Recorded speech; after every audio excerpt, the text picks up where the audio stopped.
Tnediet is-sitt sejħa tal-iskema tar-riċerka u l-innovazzjoni tal-Aġenzija l-Enerġija u l-Ilma botjiet maħsubin biex jappoġġjaw proġetti kollaborattivi li indirizzaw l-akbar sfidi ta' Malta fil-qasam tal-enerġija u l-ilma.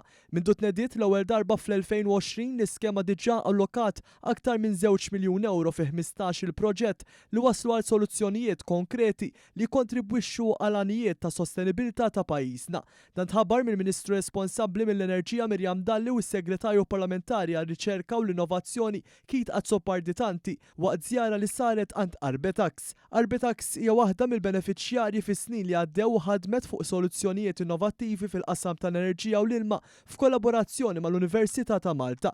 Il-Ministru Dalli faħret l-impatt li kellha din l-iskema ta' appoġġ mill-Gvern. Kumpaniji bħal huma Abertex, riċerkaturi li ħorġu bidejat innovattivi li jistgħu jagħmlu verament differenza pożittiva f'pajjiżna, irridu nkomplu nsostnuhom u nkunu ta' appoġġ għalihom.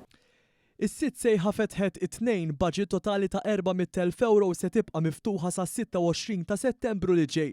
Il-proġetti eleġibbli għandhom jindirizzaw waħda mis-sitt toqsma ta' prioritajiet identifikati għal rilevanza tagħhom fil-bżonnijiet attwali ta' Malta, fosthom sistemi għall-użu mill-ġdid tal-ilma gris, irrigazzjoni aktar effiċjenti fl-agrikoltura, integrazzjoni ta' enerġija rinnovabbli, sistemi intelligenti biex jinstab nixxija tal-ilma u teknoloġiji ta' dekarbonizzazzjoni fil-bini.